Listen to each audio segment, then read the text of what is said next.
Hello tout le monde, j'en profite un petit peu qu'il fasse beau pour vous tourner une petite vidéo. En ce moment il fait que pleuvoir, donc moi je suis en Ile-de-France, donc je sais pas comment c'est chez vous, mais pratiquement tout le mois d'août là il a fait que pleuvoir. Donc ça fait pas trop du bien au moral, même si c'est génial pour le potager parce que ça fait une eau de bonne qualité, sans chlore et de l'eau gratuite. Donc ça c'est top. Je voulais un peu faire le point avec vous sur mon potager en cette fin d'août. Désolée, la dernière vidéo je l'ai publiée il n'y a pas si longtemps, alors que c'était vraiment des images de début août, mais j'ai parfois peu de temps en fait pour faire le montage et tout, donc j'essaie vraiment de publier plus ou moins en temps réel, mais c'est un peu compliqué, ce qui est dommage, parce qu'au potager ça va très très vite. Oula, les guêpes. Non, ça va. Alors, je vais en parler. On a récupéré là pas mal de grappes de raisin, mais c'est pas évident parce que on se retrouve quand même avec quelques guêpes. Franchement, je vais pas me plaindre, on n'est pas en veille de guêpes, Il y en a juste 2-3. Juste, j'ai très peur des guêpes. Donc, c'est un peu compliqué des fois. Je me mets dans mon transat, puis il y a des guêpes qui me tournent autour. Je suis là, punaise, je vais peut-être rentrer. Bref, voilà, c'est un peu compliqué d'avoir un potager et de ne pas être confronté aux bestioles. Voilà, c'est un peu mon souci, mais bon, écoutez, je travaille dessus. Donc là, je voudrais vous faire un petit tour, vous montrer un petit peu mes courgettes, mes tomates, tout ce qui s'est passé depuis la dernière fois. Donc je vous emmène avec moi, on va faire un petit tour du potager. Donc déjà, si vous voulez une vue d'ensemble, voilà à quoi ça ressemble. Ça a pas, visuellement, ça n'a pas beaucoup changé depuis la dernière fois. Tiens, on a une guêpe là. Voilà. Ne t'approche pas de moi surtout.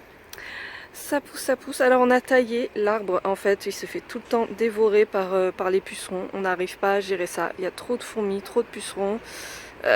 Malgré toutes les larves de coccinelle qu'on a eues, ça a été un peu compliqué. Donc on l'a ratiboisé. Les tomates poussent bien, mais il y a des plants qui font un peu la tronche. Mais voilà. Alors, on va commencer par ici. Le kiwi. Eh bien, le kiwi, figurez-vous, qui fait plein de petites pousses. Il y en a là. Il y en a ici. Et ça a explosé en très peu de temps. Ça pousse. Ça pousse. Et même là-haut, la liane, ça continue de pousser. Un tout petit peu, bien sûr. Mais je suis très contente. Et nous allons avoir des fraises. Ça, c'est trop bien. C'est trop bien. Alors lui c'est la courge butternut dont je vous parlais. En fait, je vous disais que ça donnait trop rien chez ma belle-mère. D'ailleurs, elle a tout arraché.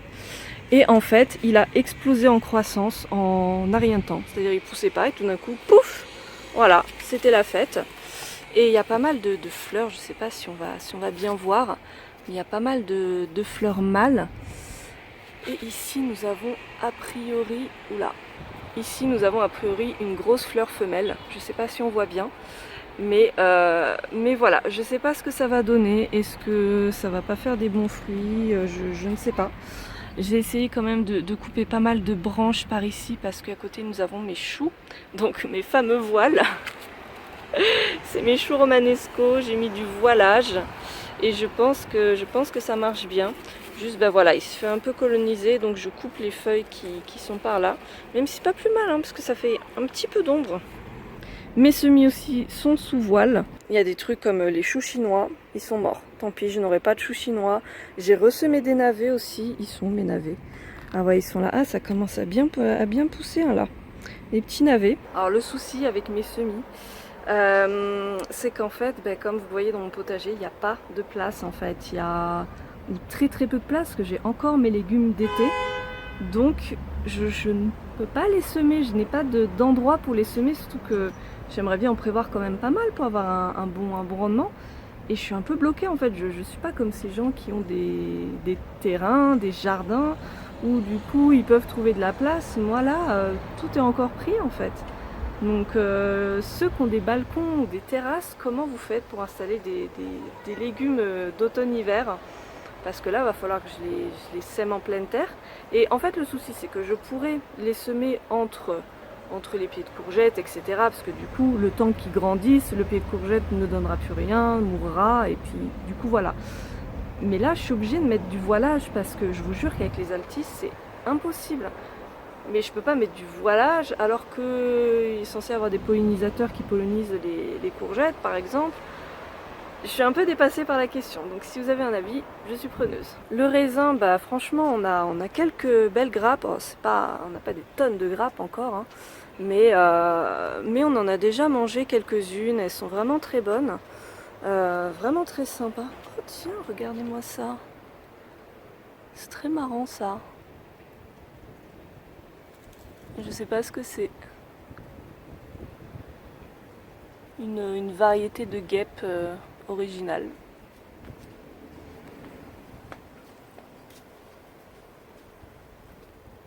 Ici, alors c'est très bizarre parce qu'on avait acheté du raisin un peu rosé et ce n'est pas du tout du raisin rosé.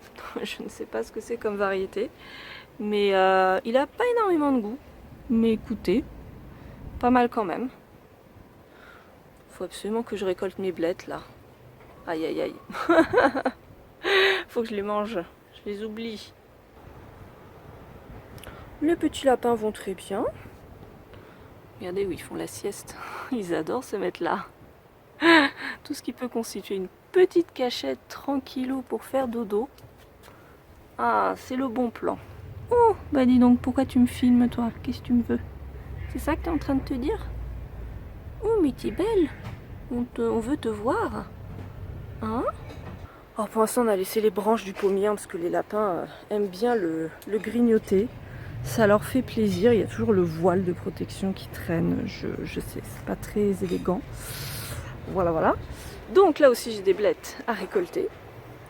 J'ai cueilli des poivrons. Alors les petits poivrons, là, j'en ai encore qui vont donner là. Ils font un peu la tête mes plants. Je sais pas pourquoi. Pourtant, c'est pas comme s'il y avait énormément de soleil ou de chaleur. Et justement, ils sont arrosés tous les jours grâce à la pluie. Donc, bref.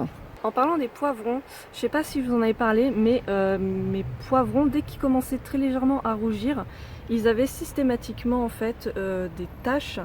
Et je savais pas ce que c'était. J'ai posé la question sur un groupe Facebook. Et il y a eu plusieurs suppositions, soit trop de soleil, soit trop d'humidité. Je sais pas, en même temps il pleut beaucoup, donc c'est peut-être l'humidité. On a pensé aussi à la virose, c'est un virus qui attaque pas mal les poivrons et les tomates.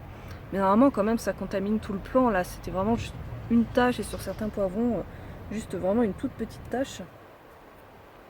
Finalement j'ai enlevé le bout abîmé, le reste était très beau, on les a mangés, donc on les a fait dans une poêlée de légumes. Bon, j'avais 3 tout petits poivrons, hein. C'est pas avec ça qu'on va se nourrir, mais bon, c'est toujours sympa de pouvoir manger ses propres légumes. Ça se couvre, ça se couvre. On va essayer de terminer ce vlog avant qu'il pleuve. Donc ici, alors j'ai mon romarin qui était mais complètement bouffé par... Oh tiens, je sais pas ce que c'est, une petite abeille, je sais pas si vous l'avez vu, mais mignonne, enfin bref. Il a été complètement bouffé par je crois que ça s'appelle les chrysomèles. Je sais plus, je vous remettrai le nom. Et il était pratiquement mort, là il repart bien, donc je vais essayer de le bouturer là dans pas longtemps. Et du coup, bah, mes courgettes dont je vous parlais, que j'avais semées, et bon, un petit chénopode, on va l'enlever, voilà. Et du coup, bah, ça pousse bien, ça me fait des fleurs, surtout des fleurs mâles. Bon là, ça y est, il commence à faire des fleurs femelles. Mais c'est pas mal du tout. Et j'ai une surprise. Oh là là là là. Regardez-moi ça. Il est envahi par les courgettes. Mais c'est mon pied d'aubergine qui me fait une fleur. J'ose pas trop la bouger. Voici la petite fleur. Là aussi, il y a un petit bouton là qu'on aperçoit. Alors je sais pas, hein, c'est peut-être trop tard pour les aubergines. Hein, parce qu'on est là dans 2-3 jours. On sera au mois de septembre. Je sais pas, hein, dites-moi hein, si en Ile-de-France, voilà, à ce stade-là, c'est probable que j'ai des aubergines ou pas. Honnêtement, je pense pas. Mais ça me fait quand même plaisir de voir une fleur. Peut-être que je testerai l'an prochain d'en semer dès février. J'y crois pas trop, hein, ça a besoin de beaucoup de chaleur. J'ai pas de vraie serre. Donc dites-moi comment on fait des aubergines en Ile-de-France. Je ne sais pas. Ah, et en parlant de courgettes, du coup j'ai mes 2 autres pieds de courgettes que j'avais semés donc bien plus tôt et qui ont donné déjà des courgettes. Alors quand même, je suis envahie par les fourmis. il y a toujours plein de fourmis dans les fleurs de courgettes. En soi, voilà, elles abîment pas la plante, mais elles mangent le pollen. Et en fait, j'ai vraiment l'impression qu'il n'y a pas assez de pollen pour polliniser les fleurs, en fait. Il y a plein de fleurs qui ont avorté. Donc maintenant, ce que je fais, c'est que je prends les fleurs mâles, j'enlève les pétales autour, et en fait, je frotte le pistil mâle dans la fleur femelle. Donc voilà, c'est la conception, hein, version fleur. Et en fait, là, j'ai l'impression que ça a marché. Ça a marché. Oula, il commence à pleuvoir un petit peu. On va se dépêcher. Voilà mes courgettes. Et donc, comme vous pouvez le voir, voici la courgette que j'ai pollinisée il y a même pas une semaine. Donc elle a l'air d'être bien partie, hein. Franchement, je crois qu'il y en avait une autre. Ah ouais, là. Je pense qu'elle aussi, elle est bien partie. L'autre derrière, je sais pas. Mais je suis contente, je suis contente. Là, on a aussi tomate. Un petit pognon qui vient brouter l'herbe. Bon, ça repousse un petit peu, donc on les laisse rentrer de temps en temps. Voilà. Alors oui, on a mis les lavandes et les myrtilliers ici parce que vraiment, sinon, en plus, ils montent ici. Pognon, elle monte là, et elle va bouffer les framboisiers. Évidemment, hein, c'est plus drôle. Donc voilà, on a barricadé, en même temps, on les a mis à l'abri. Voilà, écoutez, on fait ce qu'on peut, hein. Regardez, ils sont trop mignons, ils adorent parce qu'en fait, ça leur fait une cabane. Ils adorent se mettre en dessous, je sais pas si on les voit bien. Voilà, je pense que je vous ai montré le principal des petites choses que je voulais vous montrer. Les tomates, je vous ai pas dit, mais les tomates, on a récolté quand même pas mal de tomates, ça vient au compte-gouttes. Et voilà, elles sont très belles. C'est peut-être pas les meilleures tomates que j'ai goûtées dans ma vie. Je sais pas trop à quoi c'est dû. Mais elles sont bonnes quand même. Franchement, elles sont bonnes. Et aussi, du coup, j'en ai profité. J'ai vidé un des bacs, je crois que c'était celui-là, et je l'ai réparti un peu partout dans le potager. Donc là, il y a du compost partout, ça va leur faire du bien. J'avais mis du basilic ici et des œillets d'Inde. Bon, il n'y a pas grand-chose qu'à pousser, mais voilà, ça se marie bien avec les tomates. Donc l'an prochain, je verrai pour les semer vraiment bien plus tôt. Pour avoir des gros basilics. Voilà, c'est tout pour moi, c'est tout pour ce vlog. Je vous retrouverai bientôt pour vous montrer un peu comment j'installe, déjà qu'est-ce que donne la fin de mes légumes d'été, et comment j'installe mes légumes d'automne. Voilà, je pense que petit à petit, genre les courgettes, tout ça va mourir, donc je vais pouvoir replanter tout ça. Et puis voir ce que ma courge va me donner. Hein, ma petite courge qui est derrière là. On va voir ce que ça donne. N'hésitez pas à me dire vous comment vous organisez sur votre balcon, sur votre terrasse, parce que ça m'intéresse, hein, quand on manque de place, c'est pas facile. En tout cas, je vous fais plein de gros bisous et je vous dis à très bientôt. Salut. Oh il pleut. T'es pas protégé là, Pognon, en fait. Il y a un trou. Pognon, chouka. Faut rentrer.